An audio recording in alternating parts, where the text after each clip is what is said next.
This week on the Rouge, White, and Blue CFL podcast, the Rough Riders, the Alouettes, still undefeated, and the Winnipeg Blue Bombers, winless no longer. Coming up next.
Okay, we are here.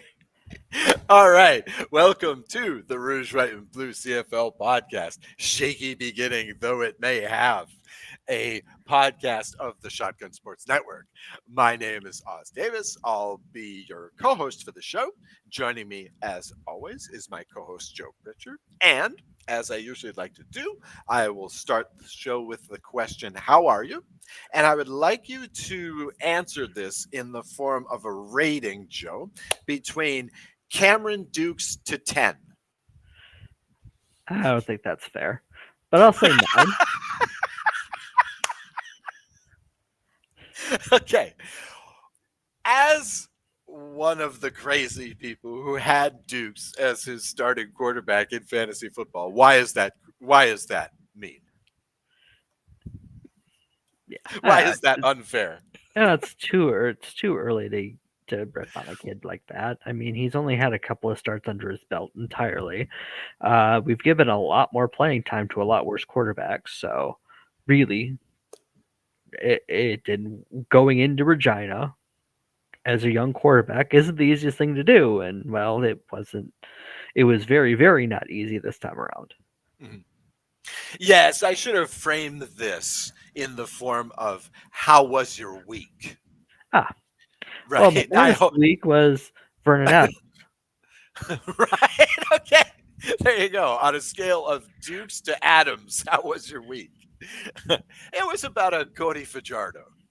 Um, as opposed to last week when we had 3 or 4 games go down to the wire. I kind of felt like this past week, week 5, that we had 3 of 4 games that were settled fairly early on. I guess maybe, I don't know, how on the edge of the seat were you during Ottawa Winnipeg, Joe? Not at all, really, Okay. because I had a family event that night and followed on by work. Oh, So oh, I got to have the lovely experience the next morning of watching it over coffee and catching okay. up and knowing I didn't have to stress out, finding out I was still stressing a bit, and then like, okay, enough of the coffee. Um, yeah, and just kind of being able to see it unfold without having to worry about it kind of was nice. I'm not gonna do that every week. I mean, Okay. I thought like it honestly, the stress of watching my teams live kind of helps me take the stress of the week, like build it all up into one big Oh, cauldron, and then like afterwards, it just kind of goes away, and I can have a nice weekend.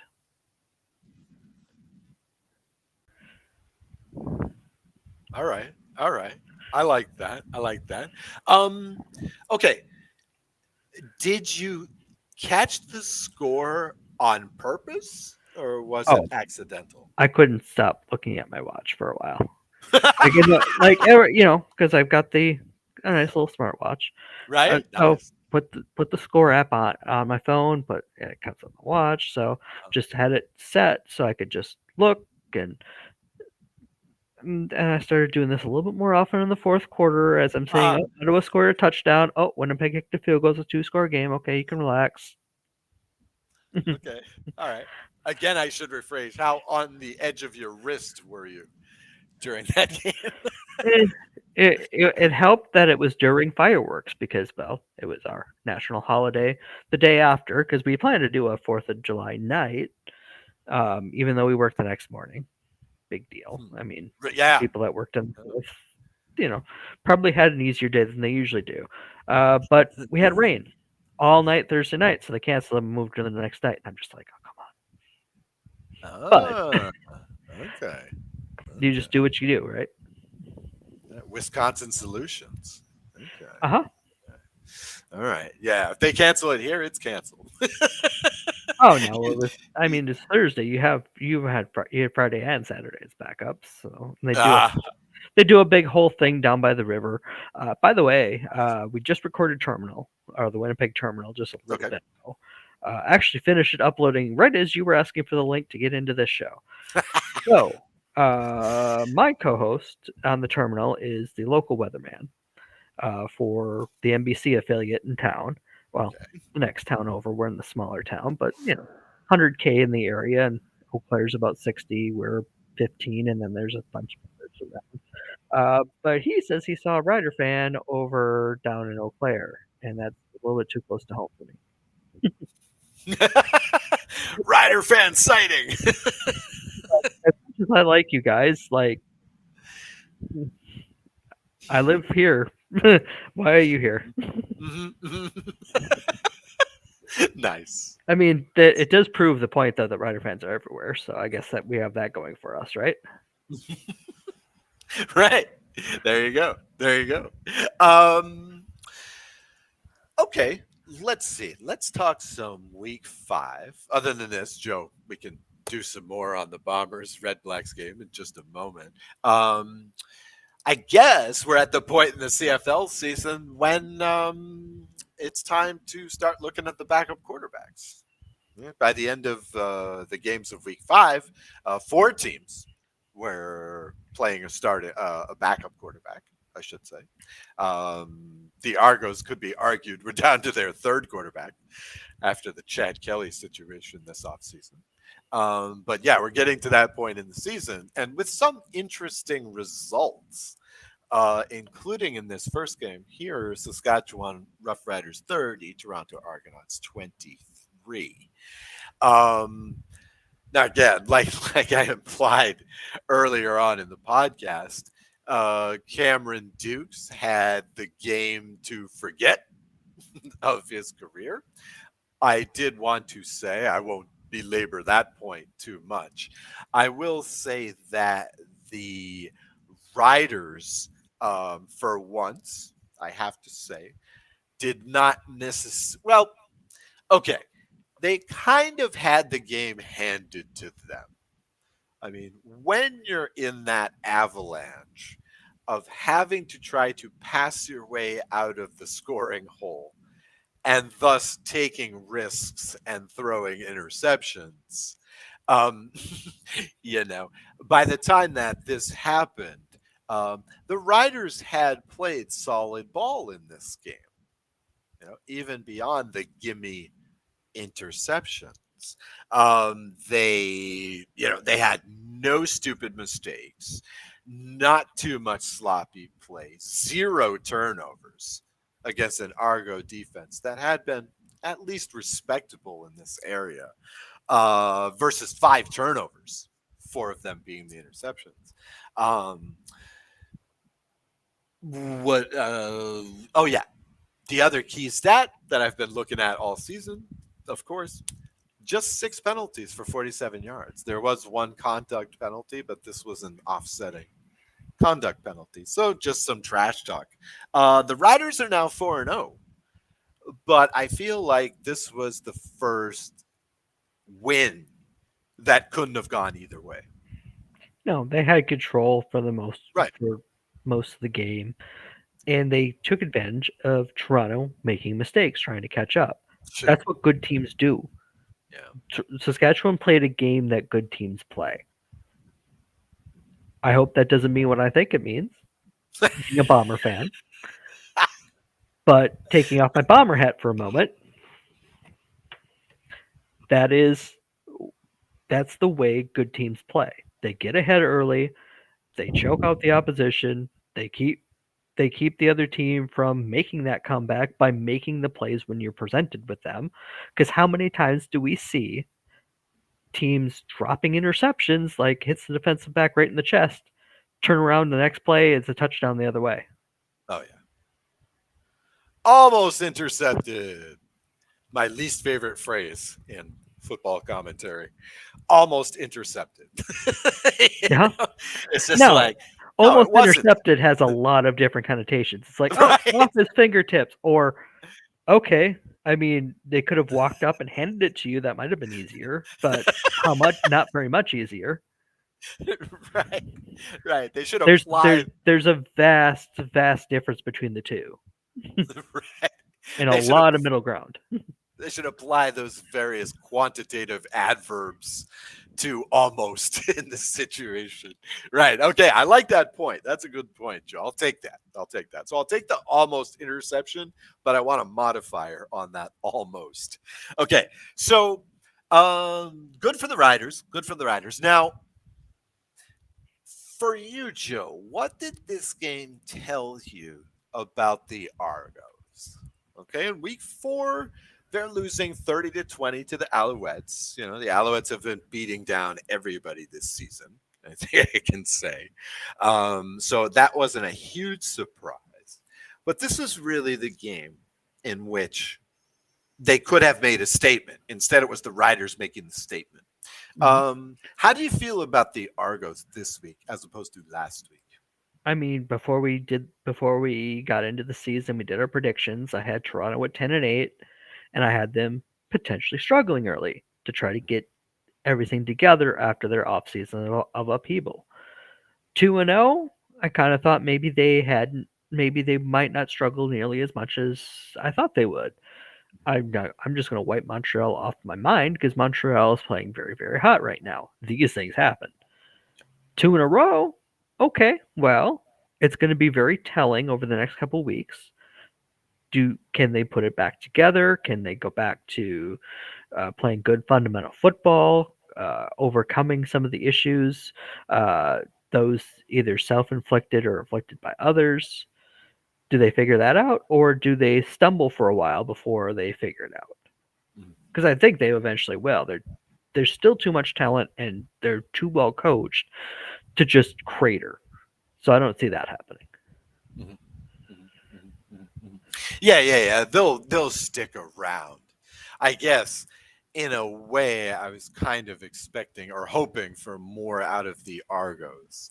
What I really fear is that the Argos are not competitive enough, and then the Alouettes get into this trap where they're coasting through the final 5 weeks of the season, and then the Stamps beat them after winning the crossover game, in the Eastern The Championship. complete flip from last year, right? Yeah, exactly, exactly, exactly. This, I'm seeing visions of 9-9 Toronto winning another Grey Cup. you know, if there's too much complacency in Montreal, so I kind of hope Toronto picks it up after next week's game. Okay, just lose one more game, Toronto, and then after that start winning. That would be fine for Montreal. Right. Okay, let's talk about this one then. Because here we have Winnipeg Blue Bombers 25, Ottawa Red Blacks 16. Um, well, I'm glad you enjoyed it on the replay, Joe, because I was really digging this game. This was, well, of course, the most exciting game was the Alouettes game, but for me, this game was the most fun. Now, like you said, you've just gotten done with the Winnipeg Terminal podcast. That's also a Shotgun Sports Network show. Mm-hmm. And So I was going to give you the first take on this. What were Okay. your takeaways from this game? That's a game they could have been playing. That's the kind of game they've played the last 3 years, Okay. where they're maybe early on it's close, they get ahead for a little bit, and then they just clamp down Mhm. and they play solid fundamental football all the way. Chris Trevler's a different kind of quarterback. We've been over that many a time, but they game plan very well for him. They put him in positions to succeed with his skill set. It's a skill. It's not sustainable in the long term, but as a backup quarterback, going back to my rule that I've put out there many times on this show, I expect my backup quarterback to start 4 games every year. And if you get Of me course. two, Yep. then we're maintaining. And Yep. right now, Chris Trevler's 1-0. Almost pulled out the comeback win the week before, too. So he's Mhm. done what can be asked of him. It sounds like Claris is healthy. Kenny Lawler's out of a cast. Some of these injuries are starting to subside. Brady Oliveira looks like he's healthy, and finally had a good game where he wasn't hindered by injury. He played very well.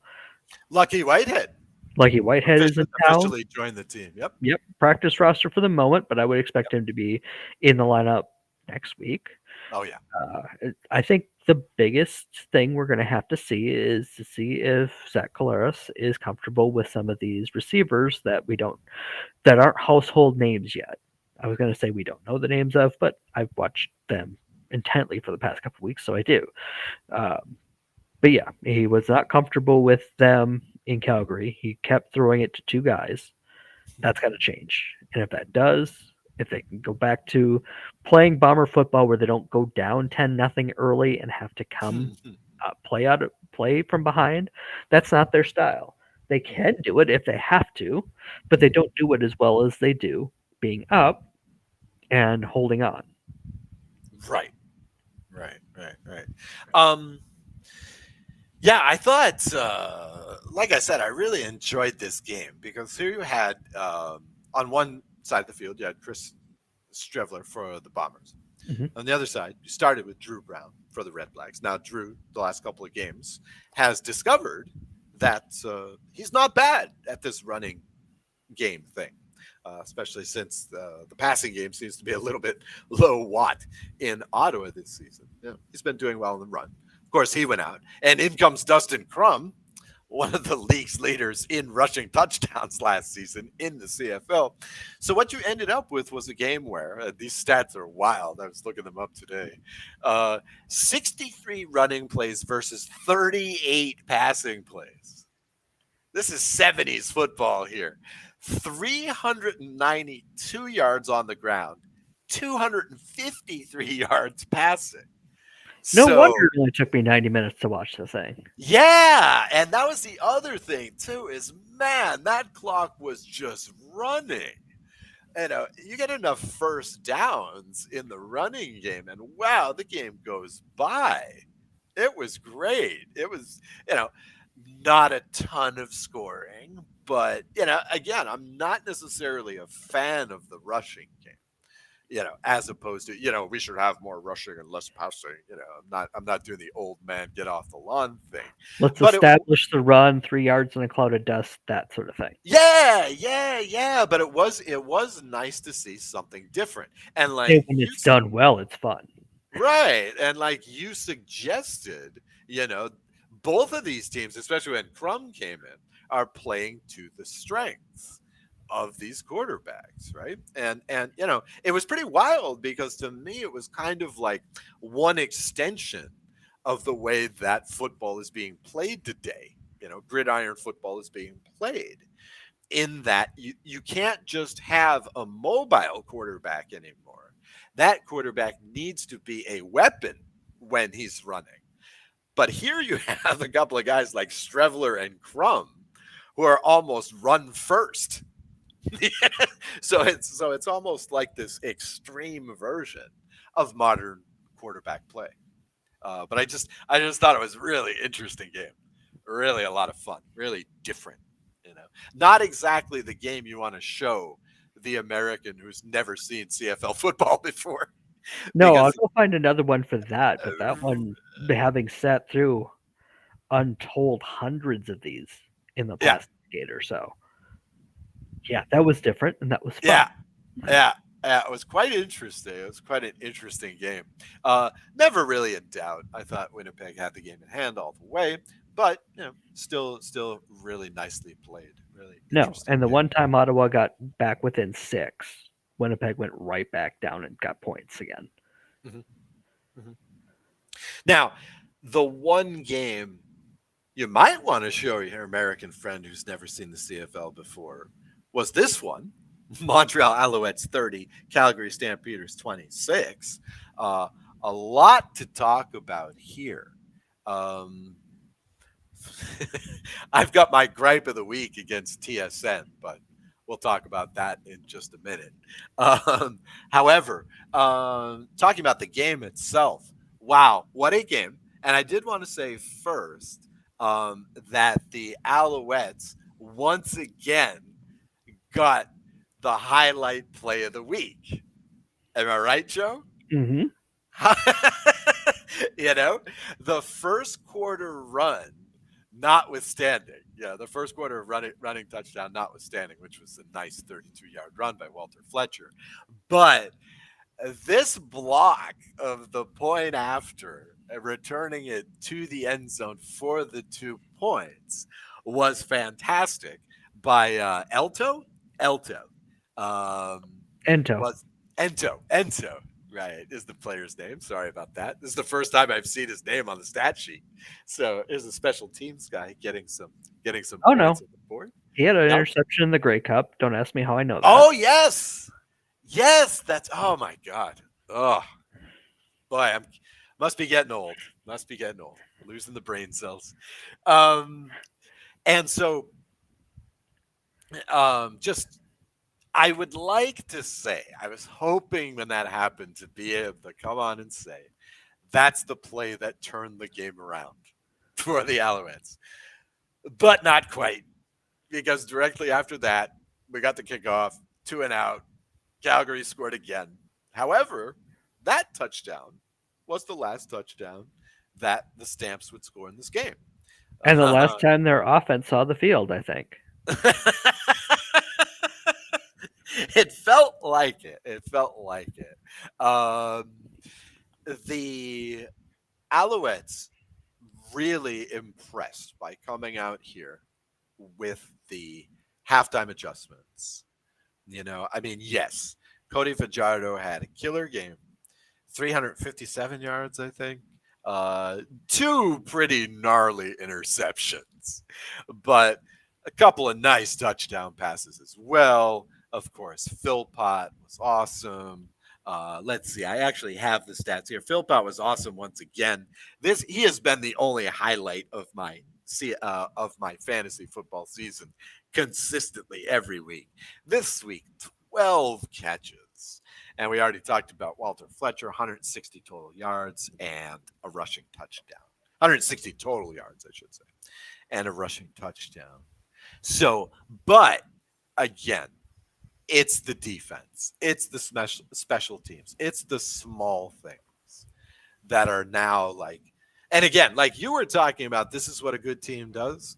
This is what the good team does.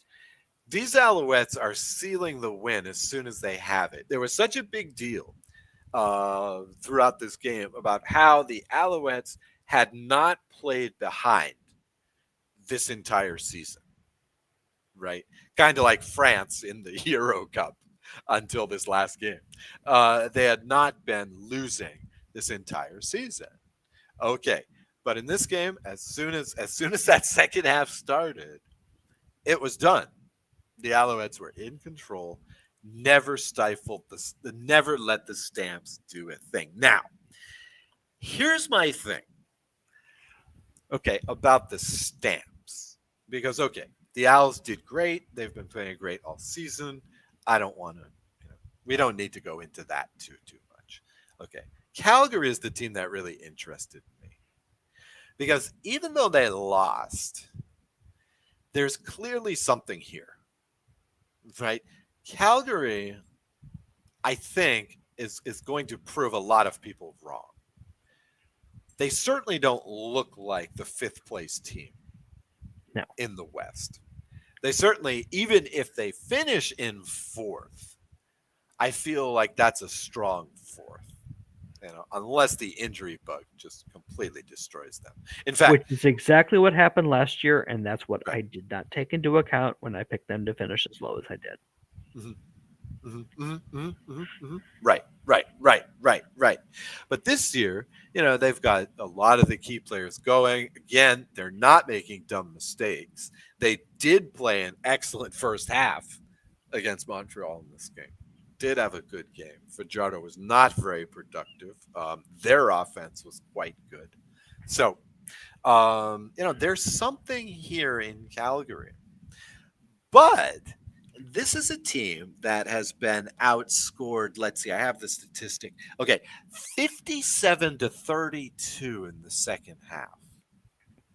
They're just getting smoked in the second half. The only time they won the second half was against the Bombers a couple of weeks ago. And that was only 12-10. That was last week. And that was only 12-10 Yeah, in the if you second include half. overtime, they lost the Well, second. if you include overtime, it's 15-10. Okay. So yeah, but I was just talking about the second half. Yeah, no. So it's like they seem to be. I mean, and this is the question I had for you, Joe. What is with this second half slump? Is it just because they're playing this very fundamental football, this very vanilla offense? Is it because of the limitations of Jake Meyer? I mean, what would you say is wrong here in Yeah, Calgary? Jake Mayer doesn't scare anybody anymore. I Okay. mean, when he first came into the league, he was throwing 300-yard games left and right. Okay. For some reason, he's having trouble connecting with his receivers on the deep passes. Mhm. It, I want to say what the first couple weeks, it looked like he was actually over that. Not quite. So defenses can bring extra people up, and they can plan for, hey, they're going to run a lot and they're going to throw a lot of short passes. Safeties can move up 5 yards. The halfbacks can move up 5 yards. They can just go, okay, you're going to play on the line of scrimmage, so will we. Mhm. They have Mhm. to establish a deep passing game, and it's something we harped on last year too. But I thought they may have overcome that in the first couple weeks, and clearly they haven't. Mhm. So they got to hit some of the deep plays so that it opens up the offense they want to run. It's exactly my feeling. So I It's the expect. exact opposite of what fundamental football used to be thought of. You have to establish the run so you can pat. Well, no, you establish the pass so you can run. Yeah, yeah. Well, that's the West Coast offense philosophy, right? That's been with us since the '80s, right? Pass first, run second, right? Which is what we didn't get in the Winnipeg Ottawa game. So, okay. All right. I think I know the answer to this question too. So the other question I had for you is, okay, if they were playing Bo Levy at quarterback right now, would they be better? Yeah, Yeah. Okay. I think so I think so too. Because Bo because Levy. they would call a better. I think that their style of offense they play, they would call a safer game for Bo. They'd give him the ability to make those deep passes when they needed them, but they wouldn't make it the cornerstone of their offense. They have talented runners. They have talented receivers that can catch, that can run after the catch. Mhm. They could call that shorter game, call the deep ones when you have to, when you catch the defense off guard, and if you connect on those, soon they have to cover the entire field, which is exactly what Sid Gilman was talking about back in all the way back in the 50s. Like if you can get the defense to cover the entire field, or to have to cover the entire field, there's going to be holes for you. Mhm. Mhm. Mhm.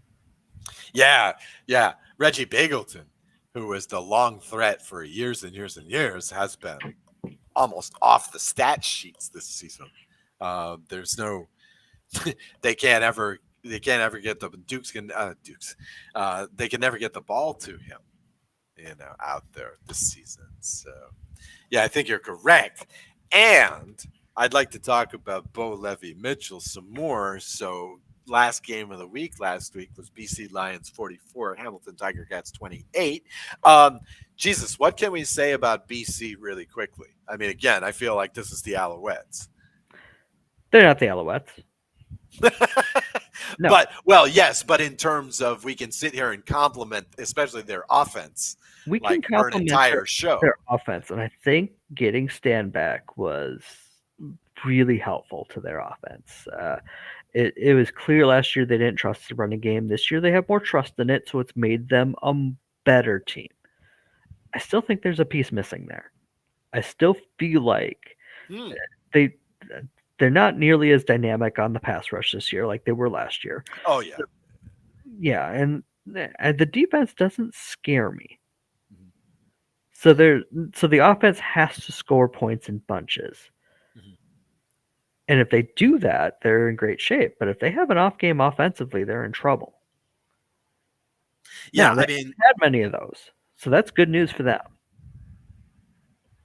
well, I mean, okay. This team, I mean, in if we make the NFL analogy, this team is playing right now like the greatest show on turf teams. Okay, because the truth is their defense is relying on the big plays. They're not really getting them this season, and they're giving up 25 points a game. Right Right. now, you can afford to do that when you're scoring 29 points a game, which is what Mhm. the Lions are doing this season. So this is the issue. The entire defense needs either a rethink or a retooling because again, they're getting this team is getting cocky. You know, if it's going to be rough against the scoring machines in this league And they had a hot by the end of the or season. the top tier defensive teams. Yeah, the There's Montreal only really BC one game. of those teams right now. Yeah, Montreal BC is going to be real interesting. It's going to be one of those unstoppable force, immovable object kind of things. So yeah, that's going to be quite the interesting matchup here. When do we get that? Do you know off the top of your head? Couldn't tell you. I could tell you Okay. that the BC and Winnipeg face off twice more in August. Uh huh. No reason, no idea why I know that, but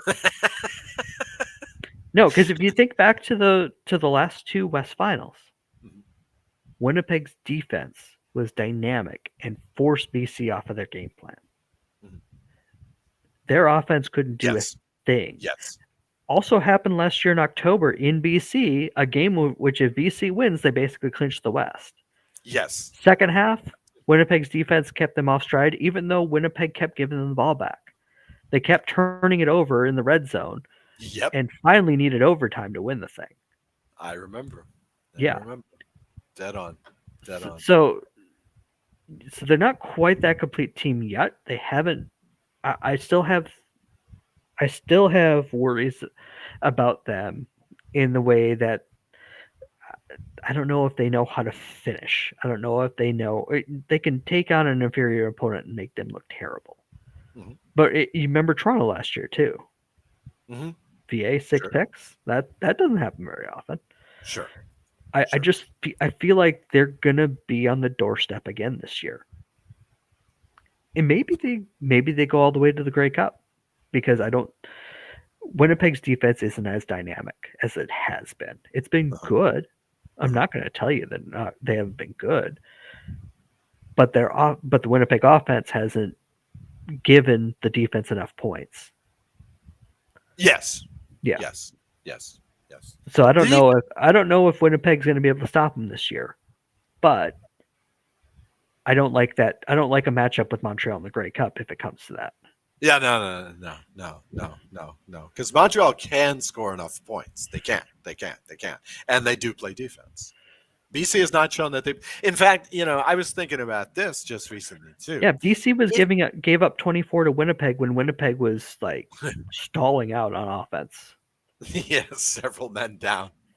Yeah, Yeah, yeah.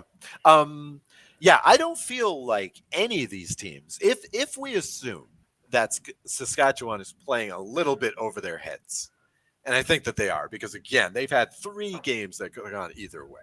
Okay, so I think they're playing a little bit over their heads. If you take that into account, the only complete team right now is Montreal. right. right? No, nobody else is firing on all cylinders yet. Nobody, nobody, No, and and that's last year after September we had 3 of those teams. mhm, mhm. Right, right, right, right, right. Yeah, it was a real dogfight last year. Yeah, among at the top there. But I mean, this year is so extreme, right? We still have two unbeaten teams, and we still have one winless team. Mhm. It's a very extreme season. And BC sure looks like an undefeated team as well. So, okay, so BC, yep, great team, needs more defense. Okay, Hamilton needs more of everything.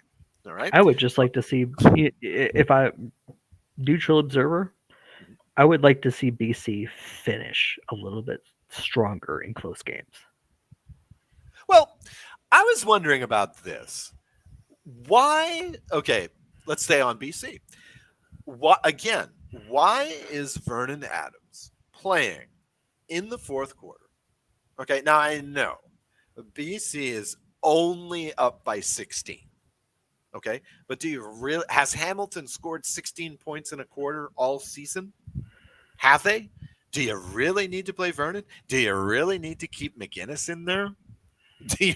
I mean, seriously, do you really need to keep your first team in there against Hamilton?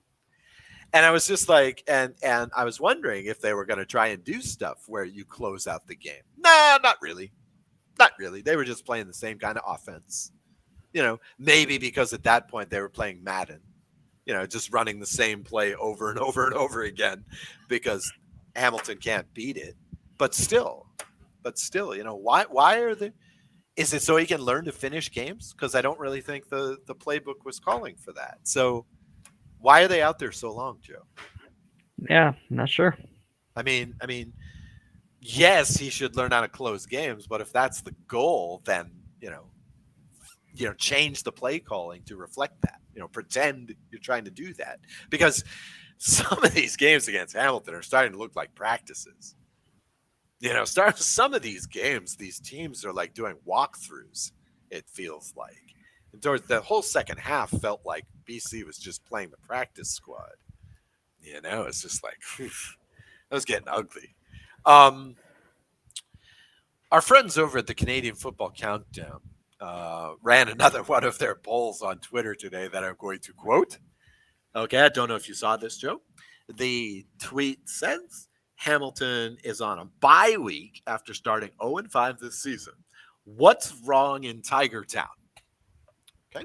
Is it Bo Levy Mitchell? Is it No. the wide receivers? Is it the defense? Or is it there's no nothing, they'll be fine? What would you say? I don't know if the answer is even in that. Even Okay. any of those. Right, because I was looking for other myself. So what would Or be all of it, or the puzzle that they do have some talent on that team. oh yeah. I feel like the talent is greater than the sum of the parts. It's like they're playing below the talent level I would expect them to have. Yes. Yes. I I mean, would think Scott so. Milanovich has just started there. It might take a complete rebuild Mhm. because I remember they were trying to in 2023 they were trying to patch things up to try to make one last run at the Grey Cup. Right. Yep. This off season they added a few patches to that, Yep. but I Yep. don't Especially on know. defense. Yeah, like they grabbed more talent from better teams from last year, but Yes. they're not fitting into the to what Hamilton's asking them to do as well as what they were doing when they were at their previous employers. Hmm. Again, it's you got to match the talent to the role, Hmm. and I don't know if they can figure this out. This might be a long, long year. Yeah. Yeah. I have in my notes here. I'll tell you what. Anytime Hamilton wins, it's looking like anytime Hamilton wins a game this season, it's going to be a shocker. It's going to be news, right? Maybe I just if feel like they should be better than what they're showing.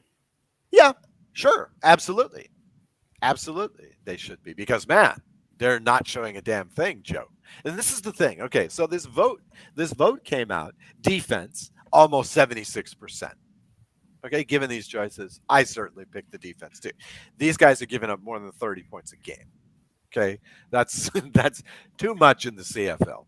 I mean, you're giving up. You're basically giving up the BC Lions every game, right? Come on now. You can't do this. Okay, Bo Levy Mitchell was the answer of 13%. Okay, now this tweet in the comments section for this tweet, right?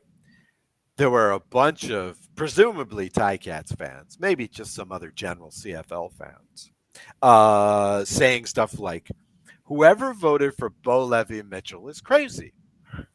They haven't been watching the games this season. Then, usually followed by a stat. This is the second best season of his career. He's the second best quarterback in the CFL behind VA. Da da da da da da. But, I mean, isn't that the point? I mean, Bo Levy Mitchell this season looks like one of these stat guys. He looks like one of these guys who's awesome on paper, who's great for your fantasy team, but he's 0 and 5. I mean, Bo Levy Mitchell is way better statistically than he is on this field. I mean, am I wrong? I don't think you're entirely wrong. I think they're I think they're right in that Bo isn't the problem. They might No, be I don't think he's the overblowing. primary. I don't Yeah, think he's the. they might be overblowing it by with the stats because it's easy to put up stats in the fourth quarter when you're down by 3 touchdowns. Yeah, The defense is for playing example. a shell, Yeah, yeah. but he's not getting any help. They're basically saying go win the game by yourself at this point because defense ain't going to help you. Your top receiver took a took a couple weeks of vacation at the beginning of the season. Like, go win. And yeah, sure, they've had some guys step up because you have to. Like, somebody's got to step up, but they're just not a good cohesive team right now. They're not making plays when they have to. They're not scaring anybody. They're not knocking anybody else off their game plans, which is what good defenses will do. So Nope. I don't know what they're even trying to do. And it's really been like year 3 of this for me. Yeah, well, I mean, Hamilton has become the king of underperformance against expectations And I mean, this they past always start season. slow too. But this is even slower than Uh, I'm used to seeing them start. yeah, but 0 and 5 is. I'm just trying to look at the statistics here. Yeah, see, White doesn't even have a statistic in this game. He's been out there. Oh, I'm sorry. Wait, hold on. Let me make sure I know what I'm talking about here. Okay, so White. Okay, this has been the thing for me with Bo Levy Mitchell. And you kind of implied this earlier on. I wonder about the communication, especially with a guy like White. White last week had 5 targets, 0 catches. Okay, this week, 12 targets, because Mitchell is throwing so damn much in this game, 5 catches. These two at least are not on the same page. Now, Butler had a nice game. 9 catches, 108 yards, and a touchdown. Okay, he was one of the bright spots in this game. But, like for example, White has been another guy who's been really low on the stat sheet this season for this team. And has he fallen off? I don't notice that the coverage has been really super tight on him this season. I mean, like, again, I feel like this is a communication issue. Yeah, and it kind of goes back to what I was mentioning earlier. In Winnipeg, where Zach Collaros was throwing to like 2 or 3 different guys the whole first half in Calgary because he knows where they're going to be. He doesn't know Yeah, where the other guys are going to be, so he goes to the more comfortable players. yeah. And that stalls out an offense because the defense goes, okay, you're only throwing to these two. We're going to cover these two. Mhm. Well, same thing is kind of going on in Hamilton where there's not a connection being made here. Remember, Bo didn't play a whole lot last year. He was Oh Taylor for no. the most Oh part. no. And him and Almost Tim none. White were in sync. Yeah. Bo and Tim White aren't in sync right now. Yeah. And I don't it doesn't necessarily have to be either one of them's fault. It just happens to be that they're not working very well Yeah. together at this point. It Yeah. could change. They could figure it out. It's not happening right now. Yeah. Or they could trade Tim White before the end of the season. With that salary, good luck. Well, geez, somebody must have the money. I mean, Jesus, BC has been selling out for a couple of years. They probably have Oh, the money. I'm thinking cap. He's making 300K. That's hard to fit under a cap. Now, mind Yeah. you, they would have, depending on when they get them, they're not paying that full boat because Right. Hamilton paid out some of that. But Right. unless you have a star receiver go down, you might not have that kind of money laying around under the cap. Yep. Oh yeah. Oh yeah. Now, But on the other hand, if Winnipeg lost Schoen, he's gone for 200K. I mean, okay. by week 9, who knows? Maybe they have the room. Right. Right. Right. Right. Right. Right. And that's the thing. But I can completely imagine. Here's Hamilton sitting here at 1-7, 2-7. This season is done. We have no shot. And we have a few viable receivers. We have Steven Dunbar still kicking around. Mhm. You know, uh, and as you suggested, maybe this team is ripe for the blow up. So let's get some assets here. Let's for a guy who's But just there, not but clicking there with Bo. aren't. But then by that point, are you talking about handing it over to Taylor Powell and saying, hey, "Okay, you're our guy," because you could do that by then. Wow, wow, wow.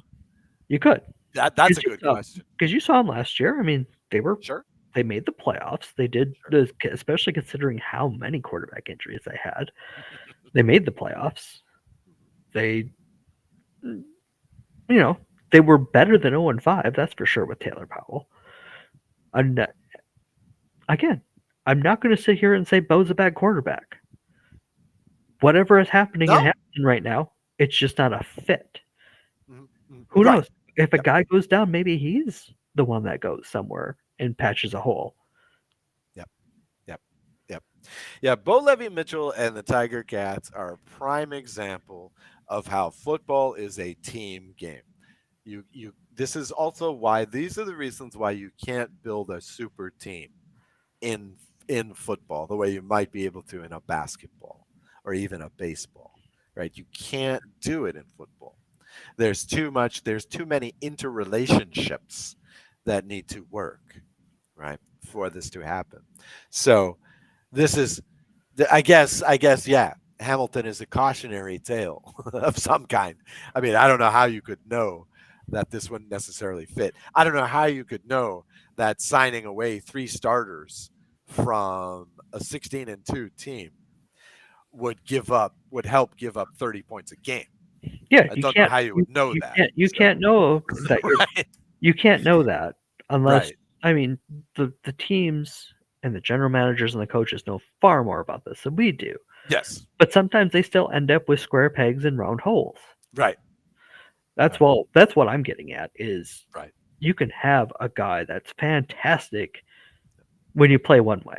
Like I Yep. think Bo is a better fit for Calgary right now than he is for Hamilton for what they're doing on offense. Oh, Square absolutely. peg, round hole. Absolutely. Absolutely, Calgary wishes they had him back. But I mean, what are you going to do?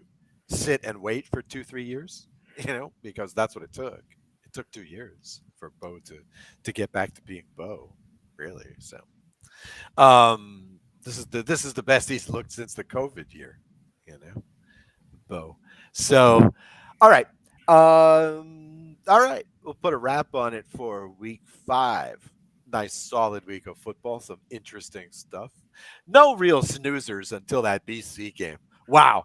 I got to say too, just to close this out, there is nothing better if you're betting on football than than to have your team go up 14-0 on the first two drives of the game. I also should say that this game featured the best, or at least my favorite, Rouge of the season so far. I don't know if you were watching this one live, Joe, but BC is up 14-0, And then at one point towards the end of the first quarter, it was just one of these punts, and the BC player just, knelt it down in the end zone. And the Hamilton fans, especially those in the back of the end zone, just went nuts with sarcastic applause. It was fantastic. It was amazing.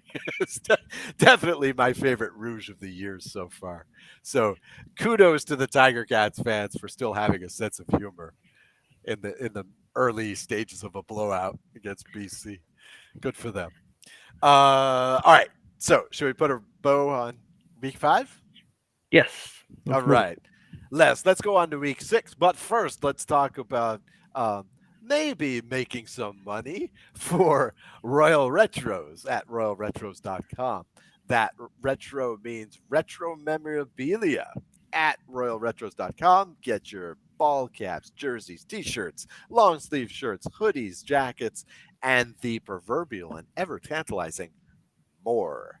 Royal Retro has the gear and the paraphernalia representing dozens of teams from the USFL, Arena Football League, World Football League, XFL Football Canada, various pro hockey leagues, including the WHA, ABA basketball, and, of course, the majors. And by the majors, Royal Retro means teams like the St. Louis Browns and Seattle Pilots, but also the Negro League teams and the Pacific Coast League teams. Best of all, you can get 10% off, as you can see in the scroll bar here. I don't know if it's actually running right at this moment, but in the scroll bar, you can read that you can get 10% off anything in the store when you use promo code RWBCFL at checkout, royalretros.com, promo code RWBCFL. It's great stuff, awesome stuff. We love Royal Retros. Right. Let's go on to week 6 games. Last week, Joe and I were both 3-1 in CFL Pick'em because we had the same picks. Boring, but effective.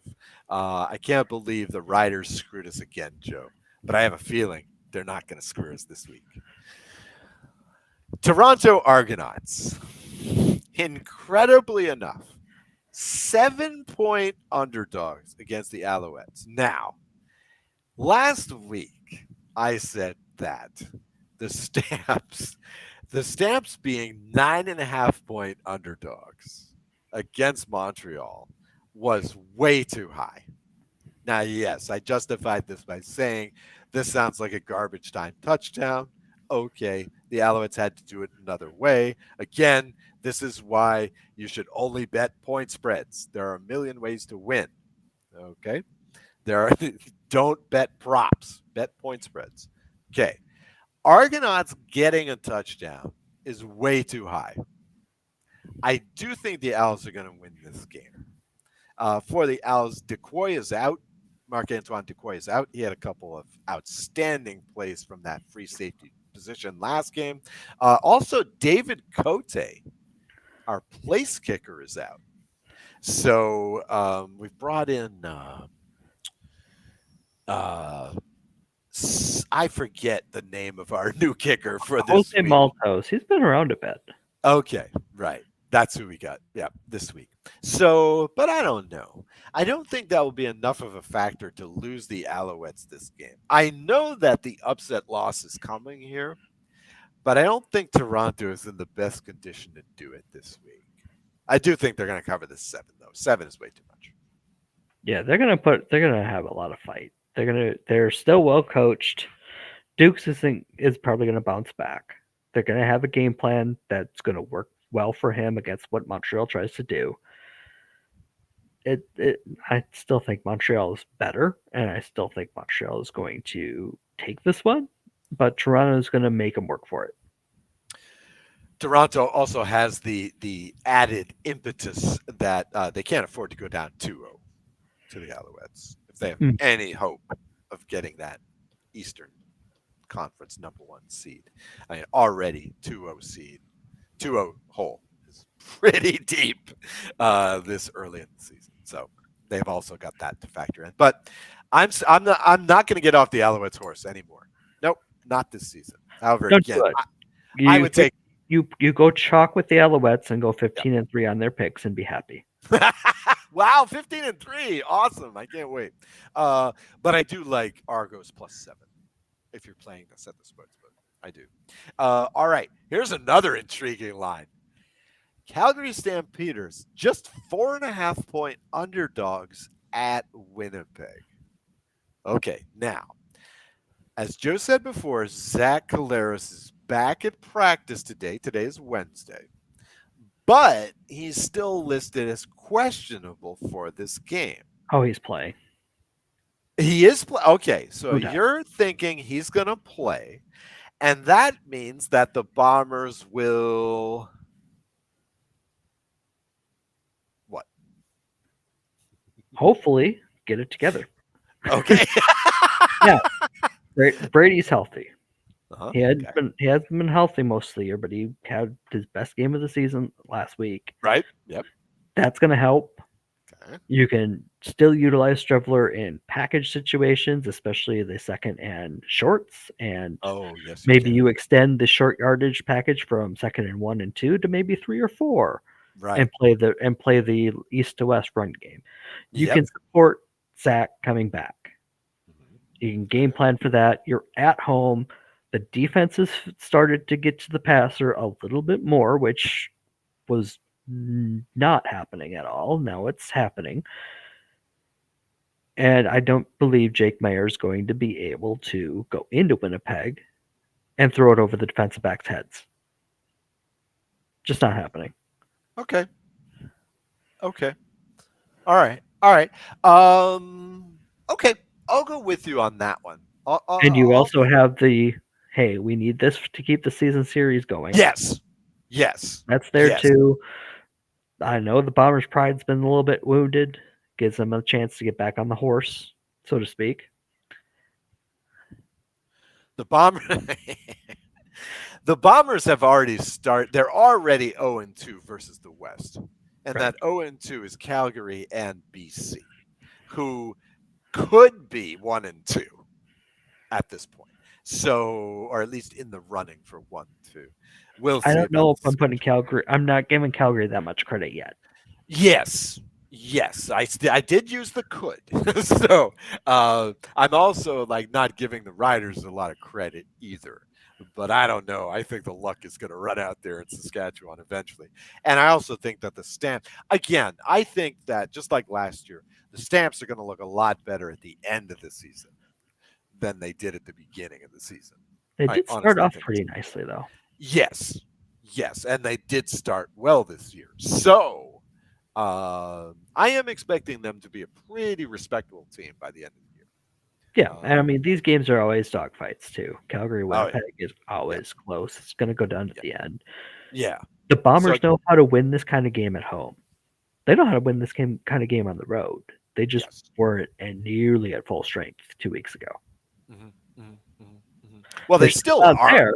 They're Yeah, still not there, but they're getting closer to that. yeah, yeah, yeah, yeah, yeah. Okay, okay. So yeah, Winnipeg is approaching completeness, and Calgary is still waiting to grow into it. Basically, right. Again, I feel like this is one where I would take Winnipeg in the CFL Pick'em game, but I would seriously consider this plus 4.5 for Yeah, because it's Calgary. going to come down to a field goal at the end. Oh yeah. Yeah. Really get the feeling. Really get the feeling.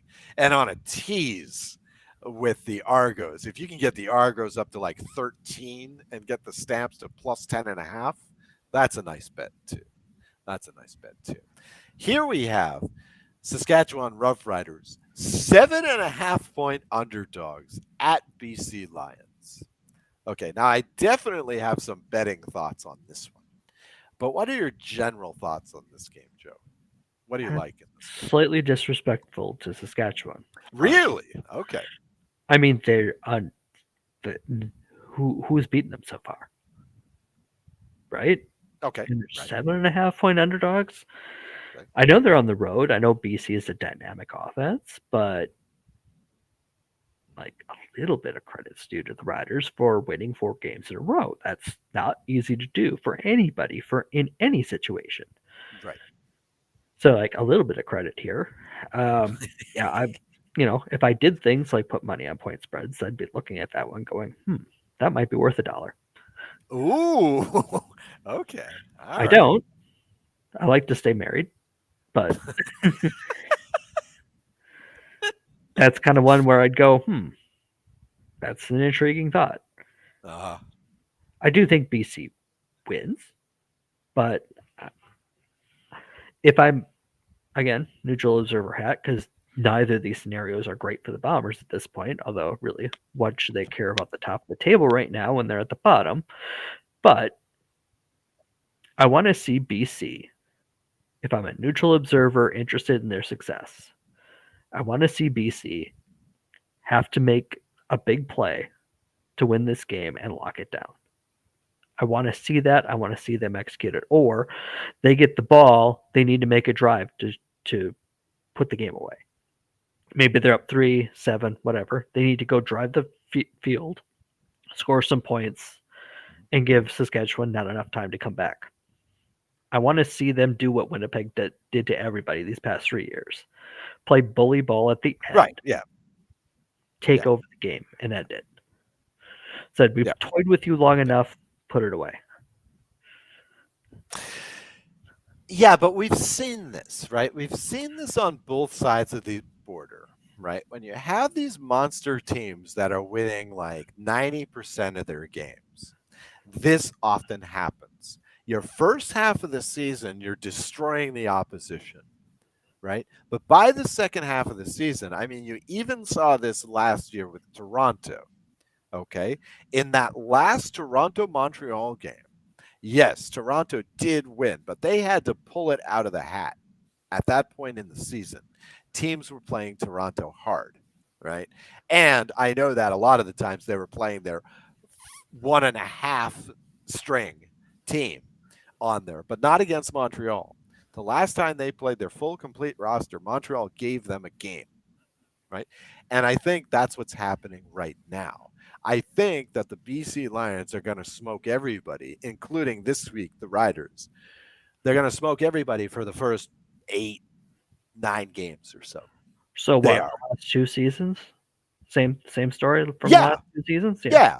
Yeah. Yeah. And like Hamilton a few years ago when they had Zach Collaros, right? Like that. Like that's that. more than a Because what few. happens You're is, look, old now. yeah, I know. Sorry. This is Canada. The weather gets cold, right? The quarterbacks get injured, right? And so you don't have like and really the teams can kind of adapt by the end of the season. The BC Lions will still win most of the games in the second half of the season, but there's no way they're going to have the margin of victory that they do right now. In fact, because they lost a game, the margin of victory is not that it's not as big as it could be for the BC Lions. Um, I was just looking at this game from a complete just betting perspective. And here's why. There's a couple of reasons why. The over under on this game is 51 and a half. Okay. That implies that they think the book thinks that the final score is going to be about 29 or 30 to 22. Okay. That sounds like a fairly realistic score, right? Except that the Riders will probably score more points than that, right? I Mm. mean, in Now, terms of Shea Patterson gets a real test. This is his second start. yes, this is true. This is true. Most of those high scoring games are not with Patterson at quarterback. However, again, BC is not playing defense against anybody. The average BC game, we think that they're blowing people out. The average BC game right now is 29-25. They're not 24 in week 2 right, or right, right. week 3. I'm sorry. Yeah, they're not like crushing these teams. In fact, the Riders look better in this respect. Their average score is 32-24. So I think that first of all, even with Patterson in there at quarterback, your over is a good bet here. I mean, Jesus, last week the Riders scored 44 points. you know, the Riders defense isn't quite as slack as the Ticats, but it's certainly not very awesome against the pass.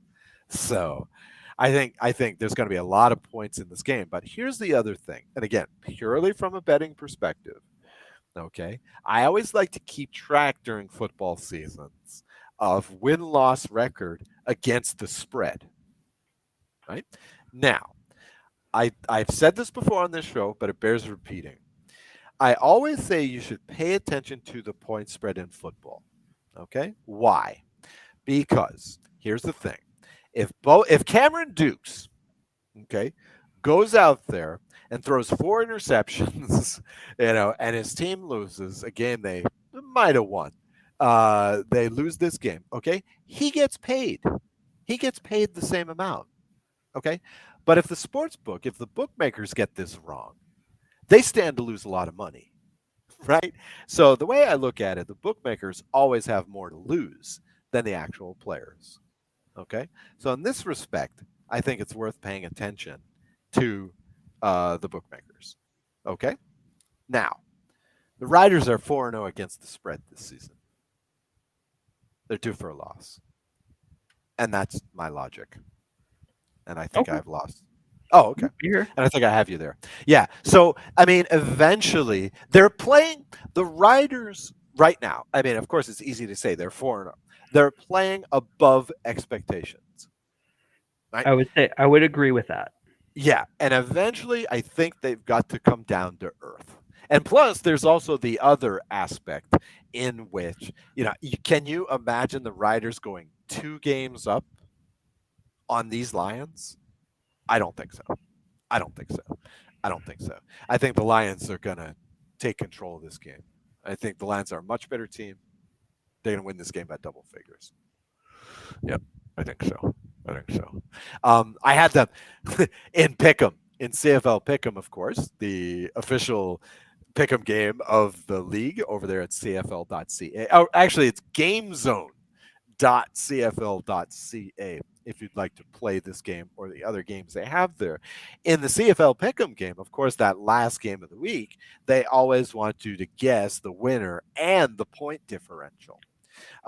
What did you have for the point differential last week? BC. Hamilton, I BC. think Yeah, I had 10.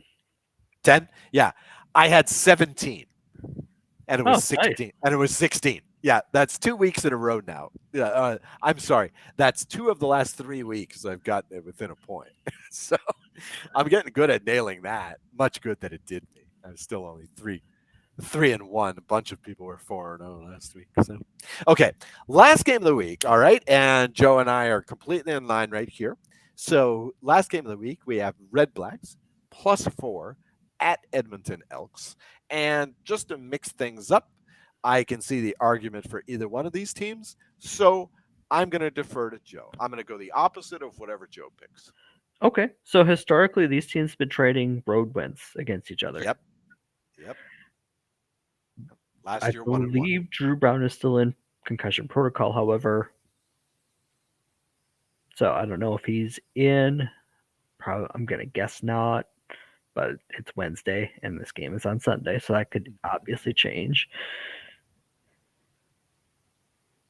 I think Edmonton breaks through. I think they do Okay. because they've been that close a few times. And if Ottawa's short-handed, Mm-hmm. yeah, I could see it. They're Edmonton's far overdue. They should have won one of these four. It Or certainly feels like it. It what, certainly three? feels like it. I don't even know their record offhand. Yeah, four because they've had a bye. Yeah, Yep. they're overdue. They're not going to go 0-9 this year. They have more talent in places that it helps them this year. So I think they come out strong. I think they put they're the last winless team, and they won't be the last winless team by next week. Hmm. Okay. Um, Basically, I feel like if you take Edmonton in this game, you're planning on them not making a mistake, right? You're planning on them not making a mistake in the fourth quarter. Now, it's a little bit difficult to bet on that, right? Yeah. On the other hand, if you're taking Ottawa, you're guessing that they can find some way to stop, a pretty quick, a pretty consistent offense with McLeod Bethel Thompson driving the wheel. Yeah. So, and I'm not sure they can do that. So again, like this is why I was completely up in the air about this. On top of this, the Edmonton Elks, despite their record, are actually 3-1 against the spread. So somehow, even though they haven't won a game, they're still defying expectations. And mainly it's because they're throwing away these games. Right. They're throwing away these They're games. making the critical mistake at the end. Right. But do Right. you think Ottawa can force one? Sure. Absolutely. Ottawa Okay. has been doing this all season. I mean, Ottawa is living and dying by, never turning it over. They're just Right. But waiting for. do they force Edmonton to make a critical mistake when Edmonton's driving for the winning field goal? Do they need to? The Ye- Elks are so good at shooting themselves in the foot. You know, I don't know that Ottawa has to force anything. I feel like the Elks are just giving these games away. You know, Well, we'll see. If Edmonton gets up early, they can be more conservative and yeah, make Ottawa beat them. yeah, yeah. And I That would don't be know if Ottawa's equipped to play comeback. no, no. I don't think they are at all. I don't think the lowest scoring team in the league. I think what you started this with was correct. I mean, if they come out here like BC and score 14 points in the first quarter, that's very good for them. That's very good for them. Because, if they get up to about 18, 20-point lead, I think not even them could throw this away against not a very explosive offense in Ottawa. Probably with Dustin Crum. I can't imagine that they wouldn't start Crum this week. Whether whether Brown is out of protocol or not. I can't imagine that they wouldn't go with Crum this week. I really think they are. Good fantasy play? No, don't listen to me. Don't listen to me on quarterbacks in fantasy right now. I'm the worst. Oh, Joe, get some revenge against X's and Argos in fantasy this week, okay? I'll do what I can. Okay, yeah, yeah. That was brutal. I went with the Argos quarterback, hoping that X's and Argos would also play him, but nope, nope, no such luck, and thus I lost again. 3-game losing streak by me. I'm glad to see, Joe, that you are climbing the standings board. What are Had you a in? couple good weeks. Yeah, yeah, some really nice weeks. Yeah, what are you in, fifth or sixth? I'm in playoff contention. That's all that matters right now. Right, and I'm on the bubble. Let's I'm get just to sitting there. November. Let's get to November, and then we'll sort it out from there. Yeah, yeah, yeah. I'm sitting there at 9, and I don't want to look ahead to the playoffs, but I get Sheldon of 2 and out this week. So that's a winnable game. I might be able to win Ooh, this game. So, inner um, podcast drama. exactly. I don't think he listens to this show, so I have nothing to fear. I'll talk smack on Twitter. Right. Okay. I want you So to, because if you don't, I will. nice, nice. Right. Okay. Let's put a bow on that for the Rouge, White, and Blue CFL podcast, the Shotgun Sports Network. Thanks to our sponsor, RoyalRetros.com.